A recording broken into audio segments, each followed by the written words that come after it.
So do you remember how Nintendo mentioned that they're still fairly confident in the rest of the year for the Switch, even though we know about Tears of the Kingdom and then we know about Pikmin 4? That, of course, coming out in July. So there's a lot of time there afterwards, going to the end of the year, for them to fill in with some different games, and we expect that to happen. But there is one game that I wouldn't be shocked if it showed up maybe for the holiday season, and that is a new Donkey Kong game. And there have been a lot of rumors, especially recently, going around about the development of this title, and I just wanted to work to maybe shore up and clear up some of the stuff that was being said. So if you guys enjoy this video, make sure to hit the like button, and if you're new to the Small Wave Plus channel, make sure you subscribe down below. So many people were messaging me about a game called Donkey Kong Freedom, and it's really funny to hear that because it's been mentioned over the last week or so online. And I had decided to talk to some people about this to figure out what exactly is going on with this Donkey Kong Freedom title. But let's take a look here. This is posted up by DualShockers, and I believe a lot of this talk started to happen after Nintendo Prime mentioned it during a podcast, and it seemed like there was just a lot of information, speculation, all kinds of stuff that was getting mixed together as to what this game could be, and now expectations are pretty high for this game. But it was said that this project was originally in development at Activision-owned studio Vicarious Visions. That part, to my understanding, is correct, and it sounds weird, right? It's like, why would Nintendo go to Activision to do a new DK game? Because this would have been a long time ago. This would have been, oh gosh, 2023 now. 5 years ago? 6 years? A long time, like I mentioned.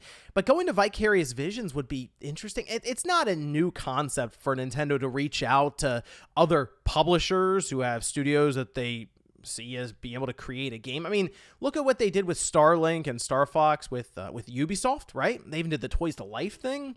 That was fine. I mean, the game wasn't bad or anything, and I think a lot of us were looking at that as, oh, this would have been really cool if they just had Ubisoft make an entire Star Fox game and not have it as sort of an attachment to this Starlink game, right? That was clearly a push to do the Toys for Life, Skylanders kind of thing, but with spaceships and all of this, right? So going to Vicarious Visions, who did eventually go on to make Tony Hawk Pro Skater 1 and 2, which is a very good game, and then get folded into Blizzard, which they've been doing good work there too. It's just kind of a shame to see them get folded into Blizzard, and who knows, maybe they'll emerge from there someday and be able to work on Tony Hawk Pro Skater 3 and 4 or an underground revival.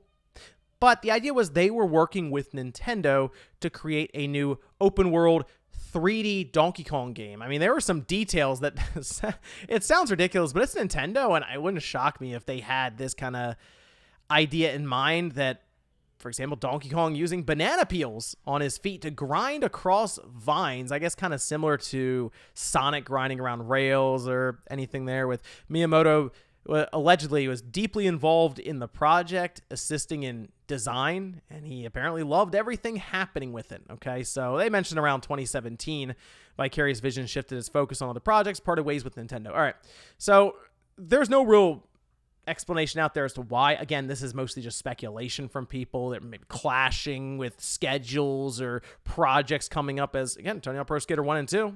I mean, they went on to do that one, I assume, after they moved off of this project. But what's happened, to my understanding, is the game, whatever it was, because, to be honest, not a great explanation as to its current state, and that's because it's moved within Nintendo to EPD, and Nintendo is extremely good at locking down information.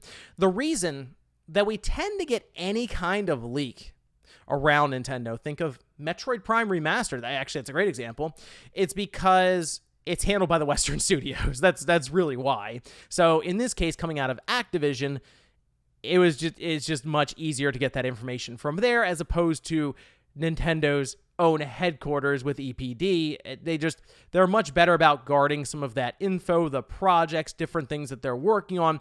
Think about how many surprises come out of left field when it's kept within Nintendo, as opposed to apparently at Retro Studios, when we know actually about a bunch of canceled projects that were there, and we know they were correct because Nintendo tried to strike Digino Gaming at one point over it. Now, I do think it's a great idea to take another shot at a Donkey Kong game that's not exactly like Tropical Freeze or Donkey Kong Returns, those being 2D style games. I think it's a great move to take it into a larger open world 3D style game. One, because obviously expectations in gaming just continue to rise.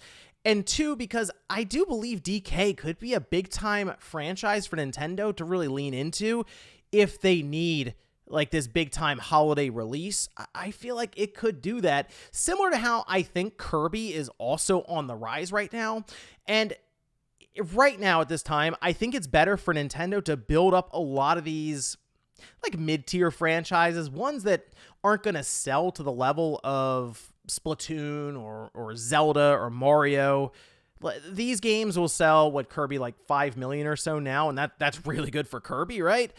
But having DK and Kirby maybe get closer to that 10 million mark, and they can have these set up alongside of Metroid, which is also like on the up and up. I think that's a great move, and to lean into a larger open world style game that would be similar to DK64, but hopefully just better overall, I think would be a lot of fun to see. And of course, they're working on the DK attraction for Super Nintendo World, and DK is a big character. It appears in the Super Mario movie. There's a lot, I think, moving towards this holiday season, and it would make a ton of sense to have that there for the current Switch.